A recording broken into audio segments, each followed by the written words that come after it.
I have the witness list just filed by the Laundries of the potential witnesses they may call in the lawsuit, the Petito versus Laundrie lawsuit, where Gabby Petito's parents are suing Brian's parents for emotional distress damages.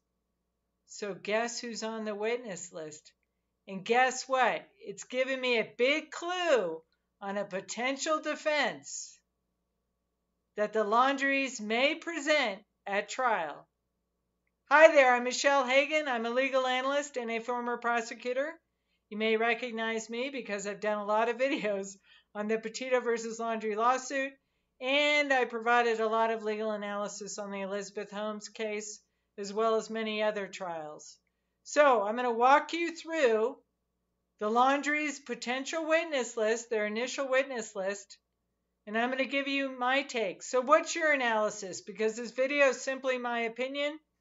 It's for education and informational purposes. So please do leave a comment, leave your analysis, or leave a question. And do subscribe. Hit that subscribe button, hit that like button, and hit the bell notification button. Okay, so Gabby Petito's parents are suing Brian Laundrie's parents for emotional distress for allegedly withholding information regarding the murder of Gabby Petito, the tragic death of Gabby Petito, and they're alleging they withheld information regarding Gabby Petito's whereabouts. So please do take a look at the video I did on examining the Petito versus Laundrie lawsuit.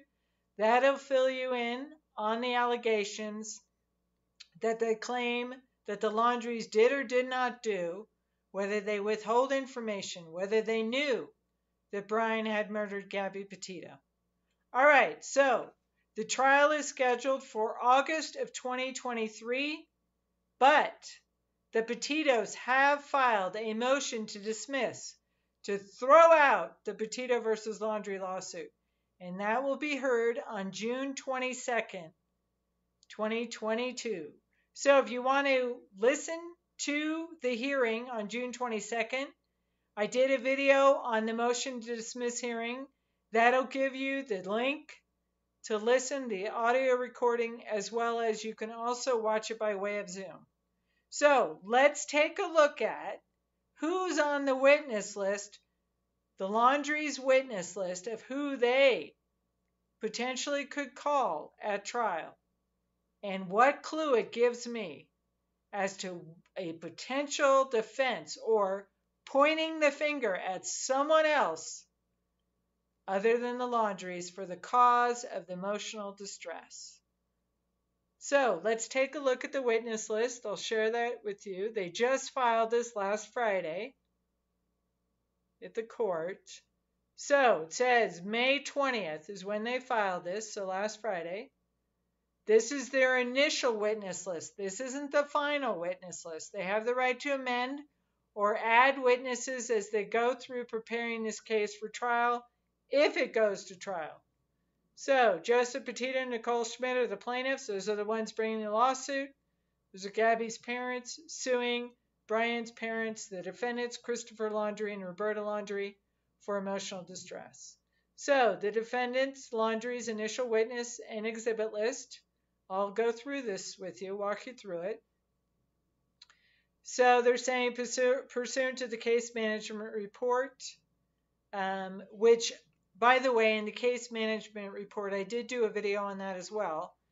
They had until May 20th to file this initial witness list. You can look at the video I just did on the plaintiffs, the Petito and Schmidt's witness list. So this is the defendant's witness list. Who are they going to be calling? All right, so based on the information the defendants have acquired to date, again, the investigation is continuing. They reserve the right to modify and amend and further supplement this witness list and exhibit list. They're also not waiving any objection to the production of documents on the grounds of competency, privilege, relevancy, materiality, hearsay, undue burden, etc. And if you remember, if you've seen my prior videos, the Laundries are invoking their constitutional rights to remain silent, to speak or not speak, which is the First Amendment in the U.S. Constitution. The right to remain silent is the Fifth Amendment. They're also invoking the Sixth Amendment right to counsel as their potential defense for why they didn't provide any information to Gabby's parents. All right? So they're just alleging in this filing with the court on their witness list that they're reserving all the rights to object to any of the disclosure of information. So you can go ahead and read this. All right, so who's on their witness list and what's my clue here? I'll give you a hint. It's the media. They name the media as a witness. So let's take a look.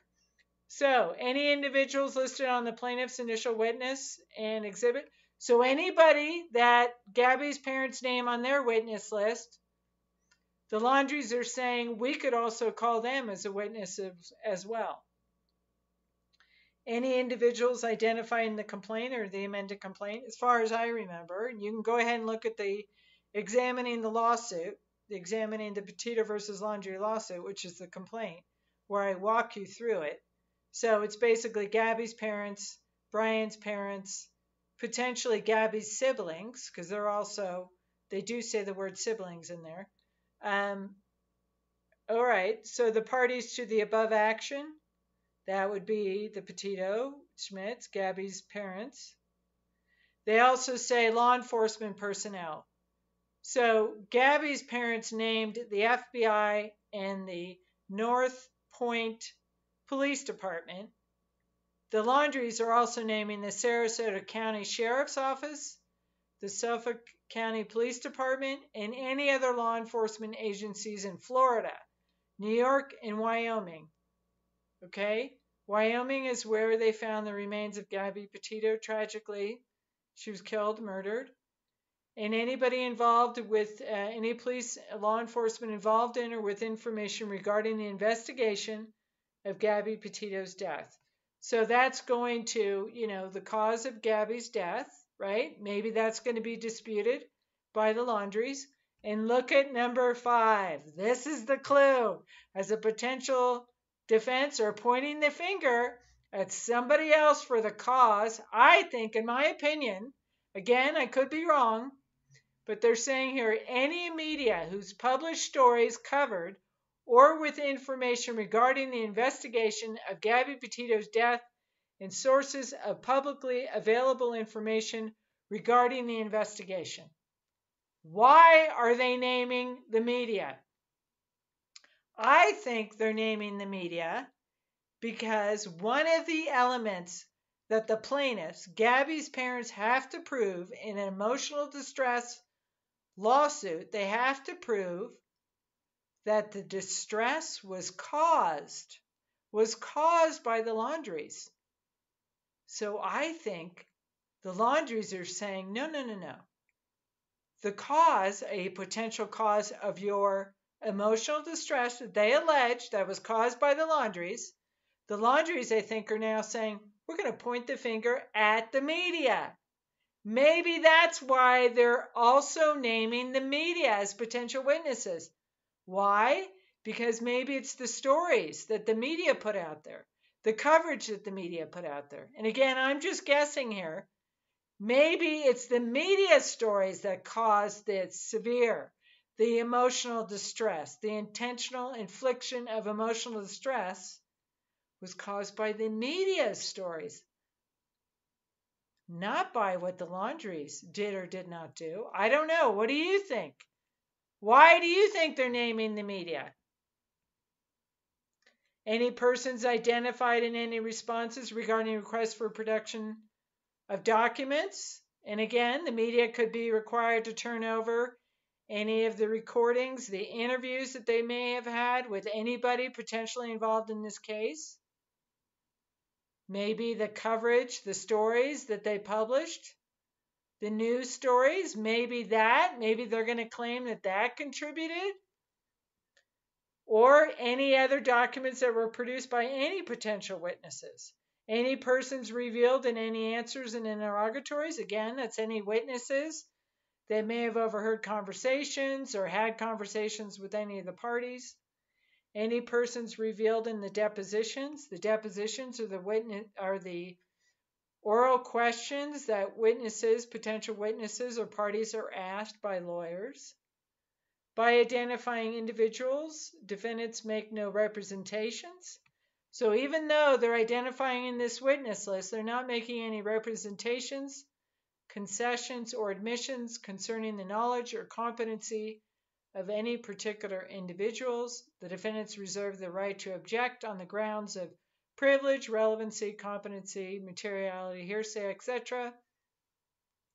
In providing this witness list, defendants are not waiving any applicable privilege or witness product protection, or work product protection. In other words, any conversations they may have had with their lawyers, any constitutional rights that they want to invoke, any objections that they want to have to say that some of the witnesses' testimony or documents are hearsay or not admissible, etc. You can go ahead and read this. They reserve the right to call additional witnesses. And then, by indicating a general subject matter of information, defendants are not representing that such information is the only relevant information a witness may possess. Rather, the subject matter descriptions represent good faith efforts. Frankly, I don't know why this paragraph is in here. Maybe they're reserving some objection. I don't know why they're talking about subject matter. I don't quite understand this, but I'll take a look at this again. But I wanted to get this video out to you. Defendants reserve all objections that properly rely. They haven't made any subject matter descriptions in this witness list. In other words, they haven't told us what the witnesses potentially could be testifying to. And I think that's what this paragraph is for. So I don't know, maybe they put this in there as an abundance of caution. I don't know if it's really relevant to this particular witness list, but anyway, I'll move on. So exhibit list, what exhibits? They're saying they're subject to all claims of privilege. Defendants identify the following documents. Again, any documents that the plaintiffs list in their witness list or exhibit list, they also may be using. Any items relevant in any answers to interrogatories. I don't know about what any items mean, but I guess they mean anything in the interrogatory responses or in the depositions, any transcripts in the deposition. I think the Laundrie's attorney is being very broad here, trying to encompass a lot of things. So the transcripts regarding the depositions, under 4, number 5, any documents relating to discovery or subpoenas, blah, blah, blah. Number 7, all publicly available documents regarding the investigation of Gabby Petito's death. In other words, maybe they're saying that there were sources out there that gave information regarding the death of Gabby Petito that Gabby's parents could have had access to. In other words, pointing the finger at someone else other than the Laundries. I don't know, I'm just guessing here. Any recorded statements of the plaintiffs or defendants or any records provided by the plaintiffs or defendants to law enforcement agency. So in other words, any law enforcement agency records or statements, recorded statements made by Gabby's parents or Brian's parents are potential exhibits that the Laundries may introduce at trial. Any records subpoenaed or collected by law enforcement. Again, that could be any of the cell phone records, text messages, emails, any of the police reports, potentially. Any records generated by law enforcement. That's number 10. You can read this. Their investigation continues, so they're going to be getting additional evidence. You can read this. They expressly reserve the right to modify and supplement their witness list and their exhibit list in case they come up with any additional information. And again, it's an initial witness and exhibit list. The trial is not until August of 2023. That's when it's currently scheduled. So there's a whole lot of discovery. In other words, subpoenaing records, police records, interviews, possibly media interviews, right? possibly subpoenaing media personnel as well, subject to depositions. So we're going to see what they mean by media here. And again, notice of intent to use summary. So anything where there's voluminous documents, they're allowed to summarize it by putting a summary together or a chart. I went over this in the prior video I did relating to the Petito, whether or not the Petitos are going to be calling the Laundries as a trial witness, and whether or not the Laundries are going to invoke the Fifth Amendment. I covered that in the previous video. So let's see, is there anything else in here? They reserve the right to modify, revise, and amend their witness and exhibit. This is filed by Matthew Luca. And you know what I thought was interesting here is, if I think I'm correct here, this is the first time Ronald Haynes' name and information appears on any court filing in the Petito versus Laundrie lawsuit. I assume Ronald Haynes is somebody senior or one of the partners in Trombley versus Haynes, or Trombley and Haynes law firm. I'm sorry, the Trombley and Haynes law firm. So he's probably an additional lawyer who's going to be working on this case with Matthew Luca. So I thought it was interesting that his name now appears in this lawsuit. So they served this on Patrick Riley, who's the attorney representing Gabby's parents, Nichole Schmidt and Joseph Petito. So what do you think? I think it's interesting that the Laundries are now on their witness list. They're naming any media. Is that going to go to cause that maybe the media contributed to the emotional distress that the Petito Schmidt, that Gabby's parents claim they suffered? Maybe that's who the Laundries are pointing the finger at somebody else. What do you think? Do you think the media had anything to do with contributing or being the cause of distress that Gabby's parents suffered? Or why do you think they named the media here? And do you think there are any other potential witnesses? They're not naming Cassie Laundrie, Brian Laundrie's sister. She's not a potential witness. They're not claiming any expert witnesses at this point. And again, go look at the video I did. You might want to watch that video I did on the Gabby's parents naming the Laundries as a witness that they may call, and whether or not the Laundries will invoke their Fifth Amendment. So I think this is suggesting a potential defense, or at least pointing the finger at somebody other than the Laundries for the harm, the distress that the Gabby's parents suffered through the tragic death and murder of their daughter, Gabby Petito. So, this is simply my analysis. What do you think? Please do leave your analysis. Leave a comment. Leave a question. I want to know what you think. That's why I created this channel. And please do support my work by subscribing. Do subscribe to this channel. Hit that like button and bell notification so you're notified when I do a next video on the Petito versus Laundrie lawsuit. And if you have any suggestions on cases or topics that you want me to cover in my videos, please do leave that in the comment as well. So please subscribe, and thank you for subscribing to my channel, and thank you for watching.